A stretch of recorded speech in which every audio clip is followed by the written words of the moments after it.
feel that, there is misalignment, where should I target first? I mean, at the same time, should I focus on the speed? Should I focus on the direction first? Should I move the goalpost of the organization? So these are the complicated decisions, right, that the leaders like yourself keep making every day. So have you come across any, situation in your respective organizations? We would like to hear some examples, some stories. Yeah, I can go. So globally, so I represent Cummins. So we are a $34 billion organization, the global leader of diesel engine manufacturers. We are the largest diesel engine manufacturer. Now in today's world where the goal is, and we rechristened our vision as destination zero. So there's a big dichotomy out here. We use diesel, that's the dirtiest fuel, and then we are looking at by 2050 we should be net neutral, okay, carbon neutral. So how do you do that? So globally then we thought about it, and it is a very messy middle, what we call that. There's a diesel, then there's a battery, then there's a fuel cell, then there's hydrogen and all. It's a big transition and nobody knows because the ecosystem is changing everywhere. Europe is transitioning, US is transitioning, India is transitioning. So one of the things which we realize is that the strategy itself is in a very messy middle. And then what we need is a very fast execution, because if you want to adapt battery, you need to go very fast. If you want to adapt fuel cell, because there are domain specialists in each. So globally, we restructured last year and created alignment with business verticals with more authority and more direct authority and direct command and control. Okay, so that's something which we did globally. So we had a full 1 year of execution, but the goal was that the speed of execution, the decision making has to be very clear, because the market is moving very fast and we are in a very ambiguous stage of which direction we need to move. While diesel is going to continue for maybe another 20 years, but beyond 20 years it may not continue. So we need to adapt to the newer technologies. So that's why we need multiple verticals, but each vertical needs to move at a very fast pace. So we actually changed the entire structure of the organization. Large bank in US wanted to increase their customer acquisition. So great strategy from increase the market share and all that, right? Mm-hmm. But they did not have a structure which supports a proper ethical behavior and how to measure the success. So everyone started kind of creating the new account, selling it to customers, sometimes giving the complete information, sometimes not giving the complete information. The speed was there to get more and more account, but that was a short-lived and kind of created a problem for them. And they lost the big kind of a customer satisfaction or customer trust. So here in this case, structure is not aligned with the speed. Now, sometimes structure is aligned, but the speed is not there, right? That will lead to a people dissatisfaction, which is your third part of what I said, VPP, the people are important. So both are not, if they are not tuned properly, and it will become problem. And it's not that easy to do it just like that, because it needs to be evolved over a period. So you try something, you gave an example of Amazon, right? He must have tried thousands of things before coming out with the model that is working today or where he is today. So how do you do an incremental evolution of that tweaking while keeping the overall strategy in place? You can't keep on changing the strategy, because then it's become very difficult to manage. I think so the underlying statement is the culture. You may have the speed, you may have the strategy. If the organization or the environment across is culturally not ready to adapt the change, there is where things fail. I can talk about Thermax. When I joined Thermax 3 years back, we were all talking about digitizing the entire HR and admin thing, and that's where I was brought in. So it was all about speed. Do it really quickly. That's the word in the market. Get HRMS digitized. Take away all the transactional work from the HR world. But culturally, we were not ready. So the go-in principle was that we go in phases. Let's adapt, look at, implement one of the modules, look at the failure and the success, and then move ahead with it. So it's the culture adaptation, which I feel is the underlying statement. You may have strategy, speed, everything is there. But if culturally nobody is ready, then things bound to fail. I just add on top, sorry, I'm taking one more point. Since you brought about culture, and especially for the companies which want to disrupt the market or industry, if the culture is not right, they will not, in my view, they will not succeed. And I'll say why. Because they need to fail fast. And most of the companies that I come across don't celebrate failures. We all celebrate success, the new deal close or the new project launch or something happened, but it's all positive. But when we say this thing has failed, not many companies celebrate the failures. And that gives a message that if I try something new and if it doesn't fail, it could be a career limiting kind of thing for me. And so let me try something which is proven, works, and no risk. But that kind of sometimes create a disruption that companies want to achieve within and for the industry as well. You asked a question as to, whose shoulders does it really fall on? A few years back when I joined a company, I had, a session with the CEO, and he said, the what and why of what we are doing is what I will define, and the how and when is what you would do. Right. And that really set the tone for me perspectively as to how, my role and his role fits in. And that really helps in terms of a top-down approach when you're actually percolating change throughout the organization. And I think every organization goes through change at all phases, no matter how old they are or, like he rightly said, disrupting. But I think one of the most important points, rather than giving an example, I'll just give a theme, is what he said, that, communication is extremely important. Some teams follow a more collaborative approach, decision by committees, whereas some teams follow a top-down approach. Whatever it is all intertwined or cohesive together only if there is enough communication happening. So that, to me, alongside culture, is one of the most important things that binds the eventual effect of whatever will happen. It's about how you communicate is one.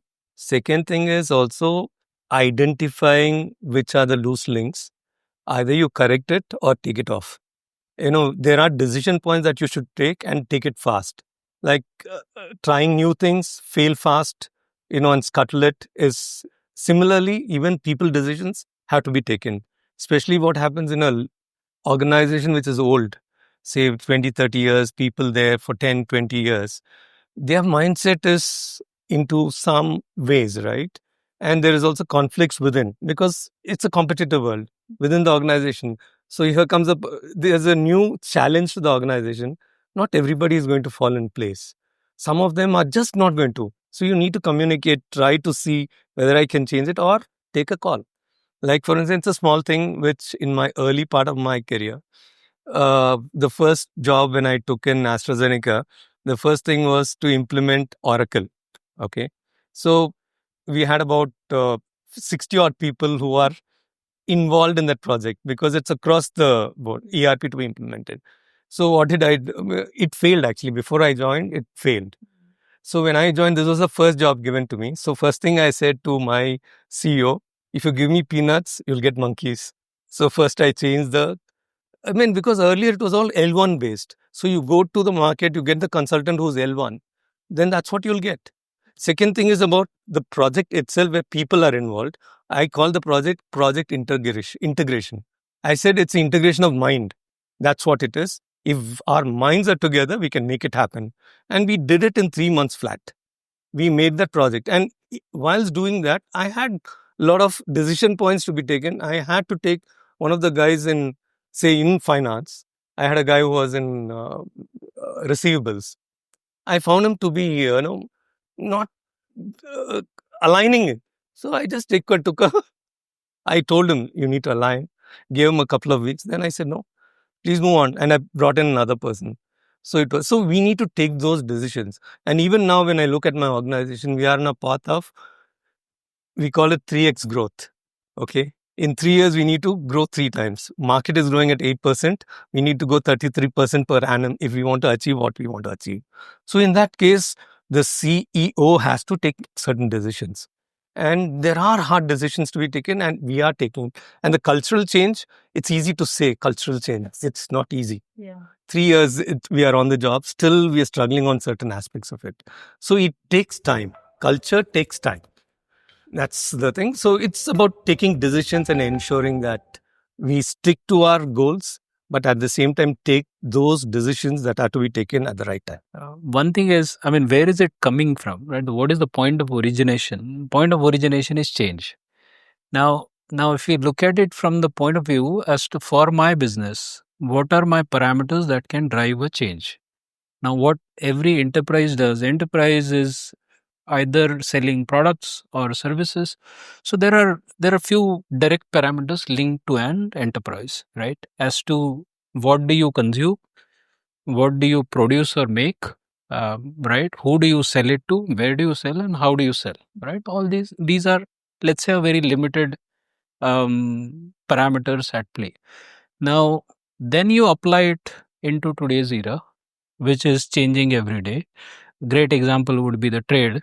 Let's say yesterday you had a great consumer base in US. You had all your forecast and projections based on the market size and overall expansion targets, and overnight it changed, right? Now, what do you need to adapt to change? In my view, if an organization can figure out what are my drivers of change and what are my parameters that I should be ready to move according to, and then do I have my team below which will adjust to that change, right? Now, the pace varies from business to business, industry to industry. And I'll give one or two examples. If you look at some of the brands, such as, let's say, Shipment Company, all right, they are very happy with their pace. If you are a part of their company, you would see nothing moves, but that's very intentional, because they know they have mastered that art of doing business, and there is something which is working very well for them. Nothing will change for them.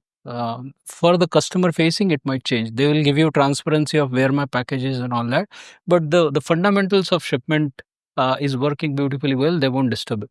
Another example could be insurance company. In the back of whatever the core of the insurance, right? They are very happy the way it is working, right? What will they change? They will change more from the customer side of it. Can I relate to today's world? Do I have products that can relate to these sort of the current consumer base, and so on and so forth, right? So the pace is very relative. It changes from company to company, but the successful firms are those who have identified what my parameters that can change, and do I have my team that can work with that change, right? Which is like think of it, a technological term would be a self-correcting network. Right? If you see bunch of ants moving into one direction, if you fill them a little bit, they'll course correct. All of them will start taking that other route in no time, right? So do I have my team which is working like that? Wherever there is a change and the top leader calls that change out, and then sort of why, what, who, how, all that, everything falls in place, right? Do I have, is my firm built with that agility that can accommodate that change? I think it all boils down to it. External event does trigger a lot of disruption, and we all have seen in 2020 or 2016 actually, if I go 4 years back, when the demonetization was announced in India, some companies were, structurally they were ready to encash on that one. And we have seen the online payment or mobile wallet, we take it a Paytm or a Google Pay or any other, suddenly they just acquired the market and taken that lead position, where now government is thinking that they will restrict to 33% user base, and beyond that one, they cannot take more. So their structure was ready, aligned maybe potentially to